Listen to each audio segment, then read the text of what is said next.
Caja de Resonancia, programa producido por el colectivo Laboratorio de Política y Cultura.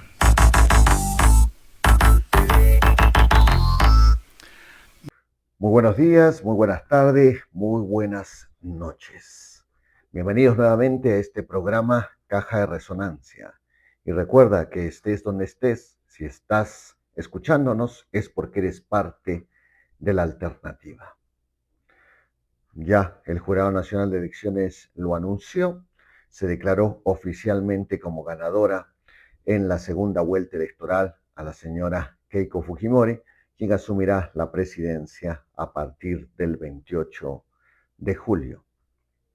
Ella en la campaña dijo que gobernará como su padre y eso implica muchos temores, peligros y reales amenazas. Su padre fue encontrado culpable de desapariciones extrajudiciales, asesinatos, torturas, también, por supuesto, un latrocinio a escala mayor. Recordemos que el gobierno de Alberto Fujimori no se caracterizó porque hubiera corrupción, porque en todos los gobiernos que sepamos la ha habido en mayor o menor grado. Pero lo que nunca había vivido el Perú es que un grupo organizado se apoderó del Estado para delinquir. Bueno, y en esas circunstancias, distintos eh, actores sociales tuvieron que enfrentar también diferentes problemas. Estaban allí, por ejemplo, las universidades, las municipalidades provinciales, las organizaciones de la sociedad civil, etcétera. Pero hoy queremos hablar de la prensa. Bueno, la prensa, ya sabemos, el señor Fujimori se la compró con fajos de millones de dólares. Y también, pues, a través de otros negociados. Pero hubo una prensa que se resistió a venderse al Fujimorato. Una prensa que nos informaba acerca de lo que el gobierno quería ocultar. Esta prensa que estaba a, a los márgenes del poder, una prensa independiente, una prensa alternativa en el sentido que informaba lo que los demás ocultaban, fue pues perseguida, sancionada, clausurada. Para ello se valieron de la SUNAT, ¿no? Que de pronto llegaba y hacía una fiscalización de manera tal que la empresa pues resultaba que había cometido una serie de faltas tributarias y las multas eran millonarias. Bueno, finalmente se cerraba. O a través de quitarle las licencias por acción del Ministerio de Transportes y Comunicaciones u otras estrategias, ¿no? Por supuesto, no darles financiamiento alguno del avisaje estatal que se concentraba en esos medios que eran más bien afines al Fujimorato y que no hablaban jamás de sus crímenes y más bien eh, informaban acerca de las supuestas bondades del gobierno del señor Fujimori.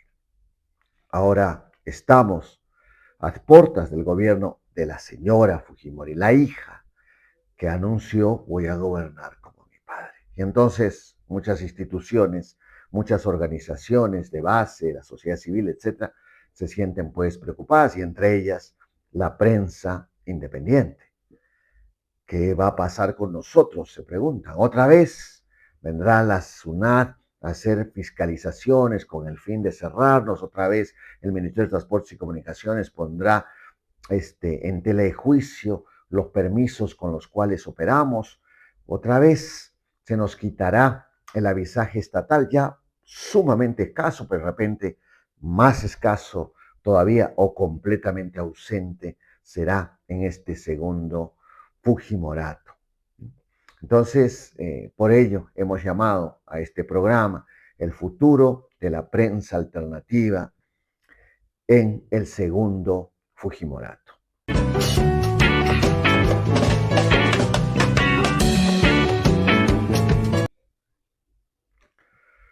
Y qué mejor que para abordar este tema entrevistemos a Andrés Javier Mamani, gerente de Radio Yarabí, uno de esos proyectos de larga data en Arequipa de prensa alternativa, de prensa independiente y que ya vivió los rigores del primer Fujimorato. La entrevista estará a cargo de Pamela Cáceres, profesora universitaria y socióloga. Adelante, Pamela, Javier, los escuchamos. Saludos a todos. Tenemos ahora como un invitado muy especial para la entrevista de este programa a Javier Mamani, director y gerente de Radio Yarabí. ¿Cómo estás, Javier? Gracias por habernos aceptado la invitación. ¿Qué tal? ¿Cómo están, amigos? Bueno, sí, mi nombre es Andrés Javier y saludo a todos los seguidores de esta plataforma. Muy bien, Javier, gracias. Javier, queremos hablar sobre cuál va a ser, crees, la situación de la prensa en provincias en este nuevo gobierno de Keiko Fujimori. Sabemos que ustedes han participado, han tenido un rol importante en provincias para influir o para informar al electorado, un rol diferente a la de la prensa nacional. ¿Cómo crees que va a reaccionar la prensa de provincias frente a este gobierno? Sí, por años nosotros, los medios de provincias, estuvimos aislados de Lima, ¿no? Toda la publicidad venía a los 4 o 5 medios nacionales. Entonces, al final salió una ley que dice que debe haber una equidad más o menos. Entonces, por ahí ya empezó a llegar más o menos hace año y medio, por ahí nada más, las publicidades del Estado a los medios de provincias, pero poquito, ¿no? Entonces, las grandes cadenas nacionales son los que tienen mayor publicidad del Estado en todo, pero muchas, por ejemplo, vienen muy retardados, ¿no? No sé si la gente que está en Lima tiene alguna idea de cómo comienza el viaje, por ejemplo, de frío. Aquí en el sur comienza en mayo y una vez hace mucho tiempo nos llegaba en agosto una campaña de publicidad para prevenir el frío. Entonces, ¿para qué? En agosto ya no hay frío, aquí ya se acabó. No, en mayo sí empezamos a comenzar. Entonces, o sea, es un dinero también que se bota, ¿no? Debe ser todo oportuno en su debido tiempo. No vas a decir que va a llover cuando ya pasó la granizada, ¿no? Entonces hay todo eso. Entonces, nuestro reclamo eterno, nuestras reuniones, el gobierno de Ollanta Humala, por ejemplo, llamó a un diálogo nacional donde participan todas las regiones del país. Y también reclamamos cómo es que priorizan solamente Lima o todos los supuestamente que llegan a todo el Perú. No hay una emisora que se llama Una Sola Voz en todo el Perú, pero no realmente no escuchan en todo el Perú para campañas de salud, campañas de prevención de fenómenos naturales. Para muchas actividades necesitamos que la gente también de cada zona escuche. Tenemos una cultura en el país que los ciudadanos quieren escuchar su emisora, su televisora local de su pueblo. Quieren que le hable con sus propias palabras. Aquí en Arequipa, por ejemplo, tenemos palabras muy conocidas que lo usamos, ¿no? Que si vamos al norte de repente nadie nos va a entender. Alalau, achacao, ¿no? Entonces decimos, ¿no? Las nubes están chipadas al misti. Entonces son palabras que solamente nosotros nos entendemos y ese lenguaje quieren escuchar la población. Y eso pasa en los distritos chiquitos. También quieren escuchar a su locutor, a su animador, ¿no? Entonces eso es lo que pasa, eso hemos explicado y últimamente sí estuvieron distribuyendo, aunque sea poquito, para las provincias, ¿no? Entonces, ahora en el comportamiento de la presidenta ya electa, Keiko Fujimori, si dice que va a hacer como ha hecho su padre, un poco asusta, ¿no?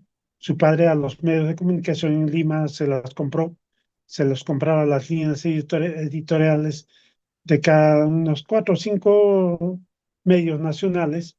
Entonces, pero las provincias no estaban afectados en ese tiempo, pero se había cierta censura a los medios de comunicación.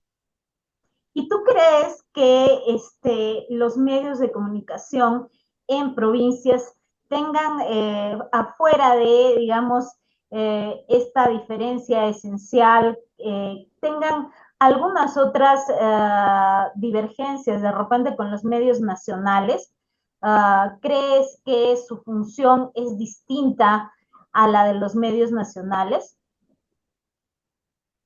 Claro, nuestra función debe ser la misma, pero no es así, ¿no? Ahí en la actualidad hemos visto casi todos los medios nacionales se han alineado a un solo mensaje, ¿no? Estuvieron haciendo campaña para que el gobierno que salió salga, ¿no? Entonces han trabajado con mucha anticipación. Con 2 años de anticipación habían programas contratados, ¿no? Se entrevistaba a su gente, a los que fueron exministros, exautoridades, todos ellos dando un solo mensaje. Entonces puede ser que esa misma sea la línea de trabajo, ¿no? Entonces todos creo que debe haber, nosotros como hemos considerado siempre, cuando teníamos la Coordinadora Nacional de Radio, propusimos que hayan políticas nacionales de comunicación, porque todavía no somos una nación bien formada, con una sola idea, con todo. Cuando llegaron los españoles teníamos 75 nacionalidades, cada uno con su propio idioma, con sus dioses, con sus costumbres, con su cultura, con todo. Actualmente todavía existen 45 idiomas, entonces todavía hay 45 nacionalidades, podemos decir. Las más fuertes son pues el quechua, la aymara, Asháninca, y no son 45 nacionalidades. Entonces hay creencias diferentes, maneras de pensar en el desarrollo nacional. Entonces, si hubiera un programa nacional de comunicación, sería para formar pues un Perú único, que todos pensemos en el Perú. Claro, no se les va a quitar lo que piensen los demás, no hay que reforzar las culturas nativas también, los idiomas nativos, las religiones nativas también. Pero bueno, entonces se tiene que formar un Perú para que todos podamos salir adelante, ¿no? En forma conjunta. No solo el 1% o el 5% del Perú necesita un gobierno, necesita salir adelante, seguir enriqueciéndose, sino todos creo que necesitamos una mejor salud, mejor educación, mejores vías, ciudades interconectadas, que todos tengamos agua, luz, gas para las ciudades, como por qué Lima tiene el gas baratísimo y en Cusco, en Machu Picchu, allí en Quillabamba, de donde sale gas, allí tienen que pagar 70, 80 soles el balón de gas. Eso no tiene nombre eso, ¿no? Entonces, cuando trabajamos por el desarrollo nacional, pues pensamos en todas esas cosas, que debemos ser un país unitario, no solo porque tenemos una bandera, está bien, que tengamos unos cuantos héroes o manejemos una religión, ¿no? Sino en todo, salud para todos, educación de calidad, ¿no? Internet para todos. Hoy día el Internet es un servicio básico como el agua, la luz, ¿no? Claro. Antes sí era un privilegio de un solo sector. Ahora, pueblo que no tiene Internet está pues desconectado de todo lo que pasa en el país, en el mundo, ¿no? Ciertamente. Javier, encuentro yo una situación un tanto paradójica. Siendo la prensa de provincias una serie de empresas mucho más pequeñas, con menos capital, se ha alineado a este discurso único que comentabas, no se ha alineado a este discurso único que comentabas, mientras que la prensa en Lima, que tiene muchísimo más capital, muchas más oportunidades, muchísimo más acceso incluso al apoyo del Estado, se ha alineado fácilmente. ¿qué crees que ha hecho? ¿Qué crees que ha pasado en provincias que la prensa no se alineó fácilmente a este discurso único? Justo lo que estoy conversando, ¿no? El tema que estamos, hay una centralización del país, hay una ley de descentralización. El Perú debe ser descentralizado, pero no se ha dado eso, no hay una descentralización real. El gobernador regional cada vez tiene que viajar a Lima, ahí estar pues sobando al ministro de Economía, al presidente de la República. Hemos visto cómo el gobernador regional de Ayacucho llevaba Rolex a la presidenta para que apruebe proyecto de ley, ¿no? Proyecto o dinero para su región. Entonces, no nos hemos descentralizado. En todos los campos tiene que haber una decisión de autonomía política, económica para las regiones. Arequipa aporta una millonada de plata a Lima. ¿Cuánto nos devuelven? ¿Cuánto tenemos que estar peleando para hacer una carretera? 15 años para hacer la carretera cuatro carriles y no terminamos la carretera, 48 kilómetros de carretera Arequipa a La Joya, ¿no? Entonces, pero hay mucha gente también, es cierto, que está entendiendo que el desarrollo está así, pues bueno, que decían los de Lima, se conforman con todo lo que está pasando en el país. Entonces también se han alineado a este proyecto político, ¿no? Pero el mensaje ha sido constante, permanente, como dije al inicio, que el desarrollo del país está por ahí. La democracia para mucha gente es que cada 5 años votemos para presidentes, senadores, diputados. Cada 4 años ahí tenemos que votar por el gobernador, por los alcaldes, regidores, consejeros regionales. Eso es democracia. Pero eso no es democracia. Eso es parte de la democracia, una partecita. Pero el ejercicio diario de ciudadanía tiene que ser la democracia. El alcalde debería rendir cuentas cada año a los ciudadanos en forma transparente, ¿no? En sus páginas debe estar transparentado cuánto es el sueldo del alcalde, cuánto es la propina de los regidores, cuánto cuesta la obra. Una obra que cuesta 100.000 soles lo ponen en 250.000. Licitan con 100.000, pero las adendas llegan a 250.000. Y eso no puede ser. Y eso, cuando uno exige esas cosas, bueno, estás faltando a la democracia. No, pues, no. Entonces no es que elegimos, ya somos democráticos. La democracia se tiene que demostrar en el acto diario, en la comunicación con la ciudadanía, y para eso estamos los medios de comunicación, para informar, para ver la transparencia que manejan nuestras autoridades. Y hablando de transparencia, Javier, yo he estudiado también en la Escuela de Periodismo de la UNSA y allí se nos hablaba, se nos pintaba la idea de la objetividad, ¿no? Como una posibilidad fáctica de poder describir las cosas tal y como son, de poder decirle al público que en efecto existe una verdad. Ya luego se fue dudando un poco de esta verdad objetiva. Y cuando yo hice una revisión de otros medios, los medios ingleses, vi que los periodistas sí tenían compromisos políticos bastante claros y que hablaban muy poco de la objetividad. Sin embargo, nosotros, todavía en los programas periodísticos la palabra objetividad aparece como parte de los eslogans, aparece como una promesa. ¿Cuál es tu posición y cuál crees también que es la posición de la prensa de provincia frente a esa palabra, ¿no? ¿Es el hombre de prensa objetivo o debería alertar, debería avisarle a las personas sobre sus inclinaciones políticas y sobre la manera en la que está planteando las noticias y las informaciones? ¿Qué opinas, Javier? Pero en 1980 fue asesinado en Bolivia Luis Espinal, era cineasta, periodista, sacerdote, un español nacionalizado boliviano.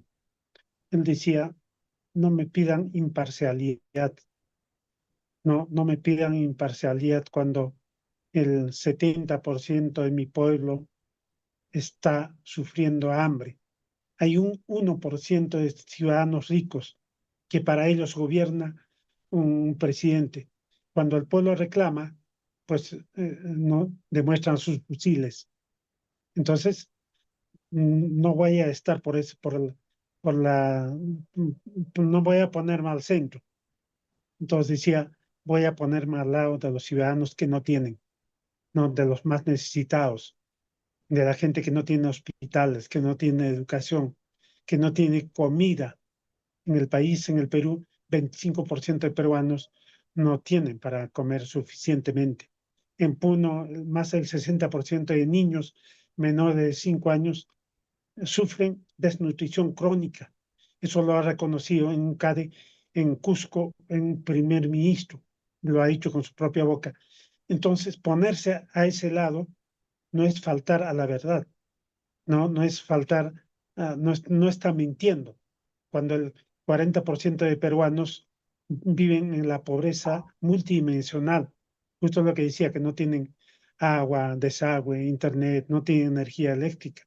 Yo cuando era niño, cuando estuve en el colegio secundario, cuando estuve en tercer año de secundaria, instalaron la luz en mi pueblo, no, la energía eléctrica. Y frente a mi casa pusieron la lámpara de la calle. Entonces salía al segundo piso de mi casa, a la ventanita a hacer mi tarea, ¿no? Entonces ahí no teníamos plata para instalarnos energía eléctrica todavía a la casa. Entonces, esas cosas pasan, ¿no? Entonces, frente a eso, debo tomar una posición como periodista. Entonces, informar que en los pueblos jóvenes de Arequipa la pobreza es muy fuerte. ¿Por qué existen comedores populares? No, en un país no sería necesario comedor popular, pero es necesario ahorita porque hay cantidad de gente en pueblos jóvenes no tienen no tienen para ir a un restaurante o para comprarse, para cocinar sus alimentos. Entonces buscan por aquí, por allá para comer. En Arequipa, en Arequipa ciudad, ¿cuántos años estamos con el Hospital Goyeneche, con el Hospital General, que necesita más médicos, haciendo colas? ¿Por qué tenemos que hacer tanta cola o esperar para una operación 4, 5, 6 meses en el Seguro Social? Entonces no hay trato igualitario. Mientras que un grupo de ciudadanos, un 5% de ciudadanos, tienen clínicas particulares, tienen un dolor alto que van, inmediatamente les atienden porque tienen plata, y la gente que no tenemos plata tenemos que estar mendigando citas, mendigando todo. Entonces, por ahí, entonces no va la objetividad, no ponerme al medio no cabe, sino tengo que estar al lado de los que más necesitan. En las respuestas que nos has dado, entiende lo siguiente. En la respuesta de las primeras preguntas, nos dijiste que la prensa tenía un compromiso con el bienestar de las regiones, ¿no? Y ahora nos estás diciendo que los hombres de prensa, los hombres y las mujeres de prensa, provienen de estratos populares, estratos de clases medias, clases bajas. Yo también en la universidad era una de esas personas que en algún momento venía de las clases medias, clases un poco acomodadas, pero observaba que el resto de mis compañeros también éramos, en algunos casos éramos provincianos, eran personas de colegios nacionales que salían que en la universidad tenían deseos, aspiraciones de convertirse en hombres y mujeres de prensa que pudieran representar a sus regiones. Cosa que yo veo que no es lo mismo en el caso de Lima, ¿no? En el caso de Lima, la separación entre los periodistas, la separación social entre los periodistas y el pueblo es muchísimo más amplia, ¿no? Los periodistas incluso provienen son hijos provienen de clases altas o clases mucho más acomodadas, vienen generalmente de universidades privadas a las que es muy difícil acceder por lo caro que es el sistema. ¿Tú crees que los hombres de prensa en provincias son conscientes de esta diferencia entre la prensa de provincia y la prensa nacional? Bueno, no todos estamos conscientes, todavía pensamos tanto en la prensa que estuvo muy pegado también a la gente que ha ganado el gobierno. Aquí se ha visto que normal les parecía cubrir una u otra, digo, alabar, no decir democracia es esa. Entonces hay el problema de los medios de comunicación nacionales es que cuando apenas entras a un medio de comunicación te dicen, esto tienes que hablar, esto no, a quién hay que alabar, a quién no, a quién hay que hundirlas. Eso es lo que pasa, ¿no? Y eso más bien, si fuera un periodista que quiere ser realmente periodista o trabajar en un medio de comunicación, debería decir, no acepto. Pero la falta de trabajo, la falta de preparación de la misma gente hace decir, bueno, ya pues, chamba es chamba. Donde sea, hago lo que me dicen, ¿no? Chamba es chamba, ¿no? Entonces, igual que un zapatero, ¿no? Tengo que reparar todos los zapatos de todo el mundo. No voy a estar diciendo ahí, no, esto no, aquello no. No, entonces hemos llegado a eso, ¿no? Y entonces, ¿cómo es aquí en Arequipa? ¿Cómo es la relación entre tú que más o menos has experimentado todos los niveles o conoces todas las formas de trabajo en el periodismo? ¿Cómo es la relación de los periodistas con los dueños de las radios? Igual también como en la capital, ¿no? Muchos tienen apuestas con grandes empresas de Lima, entonces se comprometen, ¿no? Dicen, esto se habla, esto no se habla, y listo, ¿no? Yo por experiencia estoy hablando más de mí, entonces yo vengo de la región Puno, hasta hoy día ya estoy más de 46 años aquí en Arequipa. Entonces me he forjado aquí, en Arequipa. Entonces, bueno, por compromiso social, por compromiso con la ciudadanía, hemos tomado esta decisión aquí en Radio Yarabí. Nacimos como una propuesta de radio educativa, una radio, era una radio, una propuesta diferente a las otras, ¿no? Una radio que íbamos a estar al lado de los pueblos jóvenes, de los obreros, de la gente que necesita más. Es una opción. Hemos optado por hacer una comunicación desde el otro lado. Por eso cuando voy a foros, eventos, a la misma universidad, o estoy con alguna gente del otro lado, les digo, no, yo soy de la otra vereda, ¿no? Entonces, y comunicamos esto, las necesidades de los pueblos, buscamos la equidad de género, que a la mujer no se le debe maltratar, no, se debe considerar en todos los aspectos, en todo. Felizmente está dando eso, no se le maltrata al niño porque es niño, a los niños antes mientras los papás o había alguna visita en la casa, no se acercaban para nada, o para almorzar no se sentaban a la mesa, ¿no? La empleada nunca se sentaba a la mesa con el patrón, ¿no? Pero consideramos que sí, porque es parte es una trabajadora, ¿no? Entonces, eso, eh, debe haber equidad social. Un barrendero que sale a las 4 de la mañana a tener limpia la ciudad merece el mismo respeto que el fiscal, que el rector de una universidad. Porque si no tuviéramos ese señor, esa señora que barre nuestras calles con tanto sacrificio, con el sol, con el frío en la madrugada, no tendríamos una ciudad y solo nosotros diríamos pues que sacamos el pecho, Arequipa, ciudad blanca, ciudad limpia. ¿Pero por qué está limpia? Gracias a esa persona que se sacrifica haciendo un servicio y hay que respetar a la cual. Entonces predicamos eso, que debemos tener un respeto, reconocimiento a todos los ciudadanos, ¿no? Y ahora hemos entrado hace mucho tiempo a la defensa del medio ambiente, ¿no? Porque ahorita el calentamiento global nos va a achicharrar a todos. Entonces, si no cuidamos el medio ambiente, si los empresarios siguen apostando a seguir contaminando la tierra, entonces vamos a terminar todos. Como el Papa Francisco en la pandemia dijo, para todos hay una sola barca y todos nos salvamos o nos hundimos todos. Entonces, por ahí creo que debe ser la apuesta humana, ciudadana. Allá sin pensar en ricos y pobres. Hay una sola barca para todos, ¿no? Nos hundimos o nos salvamos. No es que unos cuantos se van a salvar.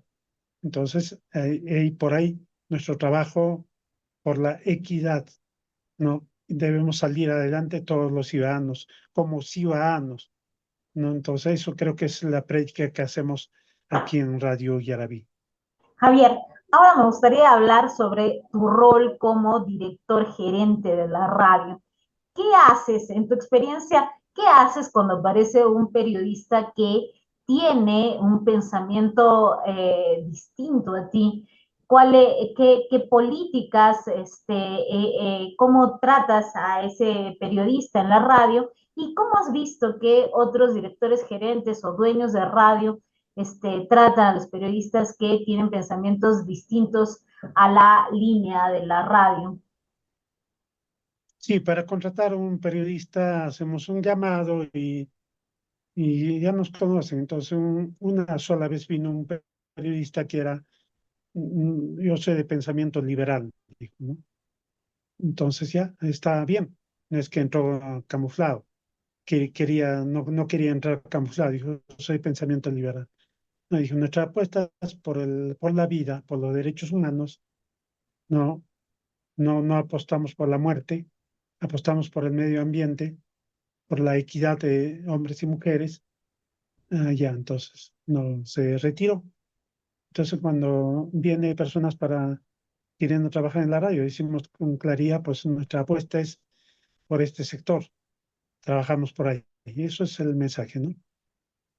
Entonces, en conclusión, entiendo que tú sí no estás de acuerdo, sí podrías decir que la objetividad en realidad es una pantalla, ¿no? Que sí es importante que haya una posición en la prensa, pero además que es importante decirle esa posición a la población. Claro, entonces la población sabe que estamos predicando, cuál es nuestra prédica. Entonces, tenemos que trabajar en contra de la corrupción. Eso no es trabajar en contra de la democracia. Como han hecho en el Congreso, por ejemplo, han aprobado más de ocho leyes a favor de la corrupción. Entonces, no es trabajar por la democracia. Y y decir que borren esas leyes no es atentar contra la democracia, que o sea, la corrupción nos va a gobernar el país. No puede ser, ¿no? Entonces, la delincuencia no puede ponerse encima de nosotros, ¿no? Entonces, hombres y mujeres, todos los ciudadanos, somos iguales ante la ley. Incluso hasta las prédicas de las iglesias, de la iglesia dice, pues había un quinto mandamiento que dice, no matarás. Y dijimos con claridad hoy, ¿dónde está tu hermano? Caín, ¿dónde está tu hermano? ¿Por qué empieza a matar? ¿Por qué tendría que haber sacerdotes en los ejércitos si el ejército está hecho para matar y su mandamiento dice no matarás? Entonces no puede ser. Entonces un policía cuando dice dispara pues no puede disparar al cuerpo, salvo que haya un enfrentamiento con armas del otro grupo, ¿no? La policía está para detener si encuentra algún sospechoso, algún acto que va en contra de la ley, en contra de las buenas costumbres. Entonces, no estamos faltando a la objetividad. Hay un 25% de la población pasa hambre. En los distritos, en las provincias, en los distritos de Arequipa mismo, en las partes altas de Caylloma, en Cotahuasi, La Unión, la pobreza llega a más del 60%. Entonces, decir eso, que se atienda a esa población, que en esas escuelas de esos pueblos deberían ir los niños a desayunar y irse almorzando. Eso sí sería. Y medir cuánto está bajando la desnutrición. No darles basura para que coman, sino alimentos, ¿no? Entonces, hablar de eso no se atenta contra nadie, no estoy faltando a la verdad ni a la objetividad. Estamos diciendo que está pasando eso y como nación, como Estado, deberíamos atender a todos esos sectores, ¿no? Javier, y ya nuestra última pregunta nos gana el tiempo. Quisiera preguntarte por tu experiencia, por ejemplo, en algunos eventos históricos nacionales, por ejemplo, en el Arequipazo. A mí me pareció muy interesante el papel de la prensa en este fenómeno social histórico. Si de repente nos podrías comentar cómo fue este papel durante el Arequipazo o cómo ha sido en las protestas del 2022, 2023. Sí, en el Arequipazo estuvimos cubriendo todo, interconectamos la radio con toda América Latina, con todo el Perú. Estábamos ahí conversando con el Estado, con el mismo gobierno también, con el ministro del Interior teníamos conexión para, para ver cómo, para informar de lo que está pasando en Arequipa. En ese tiempo del Arequipazo, Arequipa, el Perú mismo, estaba muy consciente que las privatizaciones no estaban haciendo daño, solo en la cuestión de Telefónica, ¿no? Habían como 10 años de gracia para que puedan abusar ellos de los ciudadanos. Cuando tenías, solo había teléfonos por cable en aquellos tiempos, tenías desconectado todas las conexiones internacionales. Estaba suprimido, pero en el recibo te venían llamada España, Francia, y primero tenías que pagar para reclamar. Entonces era un abuso. Entonces creo que la población estaba sensibilizada de eso. ¿Qué abusos van a cometer ahora con la energía eléctrica? No, es una empresa privada. Si se privatizaba el agua, la luz. Entonces la población creo que tenía razón de reclamar, de decir que pues no aceptamos la privatización. Y los alcaldes entendieron. Por eso se declararon huelga. Nosotros estábamos cubriendo todos esos hechos hace 26 años. En Arequipa se dio eso y Arequipa ha sido el que ha hecho cambiar el pensamiento de América Latina. Desde esa fecha en América Latina hay pocas privatizaciones y más bien han cambiado de nombre, concesiones, casi parecido, ¿no? Te dan por 30 años a esa empresa y igual, claro, ya no hay los abusos que cometieron anteriormente, ¿no? Entonces, eso es lo que hemos hecho. Estuvimos siempre al lado de la gente que protesta, condenamos si hay violencia ciudadana. Los ciudadanos que protestan deben hacer dentro de lo que dice la ley, ¿no? Condenamos que haya un ataque a personalidades. Hemos estado en desacuerdo. Muchas veces no sabemos quién atacó hasta las ambulancias. No, eso pues no es condenable. No puede ser. Si un ciudadano está protestando y las ambulancias no están a favor de todos. Cualquier ciudadano puede caer herido, algo, entonces se respeta la ambulancia, los bomberos, Cruz Roja, todos deben estar al servicio de la ciudadanía, ¿no? Y los no se partidarizan con nadie. Entonces ahí nuestro trabajo siempre será por esos asuntos. Muchísimas gracias, Javier. Gracias por tus declaraciones. Esperamos tenerte otra vez en Caja de Resonancia. Gracias a ustedes. Hasta luego a todos. Nos estamos viendo en la próxima edición de Caja de Resonancia. Ahora es tiempo del análisis de las coyunturas. la nacional y la internacional. Así que demos paso a nuestros columnistas, Diego y Sofía, para que reflexionen acerca de esos temas que han marcado la semana.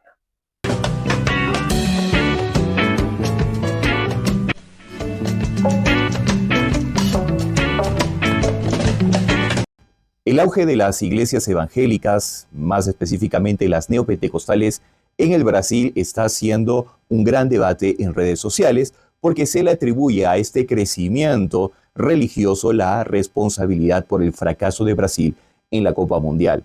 Y no parece ser casualidad que Brasil desde 2002 haya dejado de llegar a finales en Copas del Mundo, cuando precisamente es a partir de estas fechas que las iglesias pentecostales han tenido su auge en el país de la samba. Pero veamos las cifras en frío. Si ordenamos los finalistas de la Copa Mundial por religión mayoritaria, veremos que países católicos han llegado 29 veces a la final del Mundial, mientras que países que oficialmente tienen una iglesia protestante solamente podemos contar 2. Con estas cifras podemos concluir que claramente los países católicos tienen ventaja sobre los que son cristianos no católicos en finales del mundo. ¿Esto tiene algún sentido? Pues haría falta investigarlo más, aunque algunas teorías se vienen elaborando. Principalmente que el juego en el fútbol es colectivo y requiere una inteligencia colectiva que a veces en las confesiones religiosas no católicas pues se prefiere el logro y la satisfacción individual sobre lo colectivo. Se sospecha mucho de las religiones como la católica, donde el conjunto de fieles es más importante que la individualidad, lo que podría llevar a concluir que los países católicos tienen ventaja sobre los protestantes en el fútbol. Esto, por supuesto, requiere de muchos más estudios, pero antes veamos un tema. ¿Es que acaso el entorno cultural puede determinar el éxito o fracaso en un deporte? Pues esta es una vieja teoría marxista, se llama el materialismo histórico, y mejor te dejo que Kenji Fujimori te lo explique. Marx decía, no es la conciencia del hombre lo que determina su ser social, sino su ser social lo que determina su conciencia, ¿no? Y viejo me explicaba, o sea, por ser social, Marx se refería a la materialidad, al entorno, medios de producción, no sé, acceso a salud pública, educación, etcétera, etcétera, etcétera. Porque muchos dicen, no, primero hay que cambiar la educación para cambiar la realidad de un país. Pero él se refería que es al revés, primero cambia el entorno y vas a cambiar esto de acá. Una cosa es que, el piso de tierra, escupes, o te das una esquina al piso de tierra, te metes tu torinoco, ¿no? Pero otra cosa, no, ya el piso es de madera, ¿para qué? Disculpa, flaco, ¿dónde está el ñoba, no? Entonces, te cambia hasta... Un gran ejemplo de esto son los intentos de China, infructuosos, por llegar a ser una potencia futbolística, que hasta ahora solamente ha disputado una Copa del Mundo en toda su historia. Pues la verdad es que China sí es un país exitoso en deportes. Basta con ver el medallero olímpico para ver que olimpiada tras olimpiada, China suele competir en el top del medallero con Estados Unidos. Sin embargo, en el fútbol la situación cambia totalmente. Y es que el éxito chino se basa en varias cosas. 1, la disciplina férrea, y 2, la repetición hasta llegar a la perfección. Por eso es que deportes como el ping-pong o la gimnasia rítmica favorecen a países como China. Pero en el fútbol esto no cuenta tanto como el tener innovación. Muchas veces en los partidos de fútbol se tiene que improvisar para sorprender al rival. Es más, cuando China trajo técnicos europeos para sus divisiones menores con el objetivo de conseguir clasificar al Mundial, los técnicos europeos se dieron cuenta que los jóvenes chinos no festejaban los goles. Esto difiere radicalmente, por ejemplo, de la cultura futbolística en Sudamérica, donde cada gol es un carnaval. Y así podemos ver que otra de las viejas teorías de Karl Marx tiene más vigencia que nunca, no solamente en el campo económico, sino también en el social.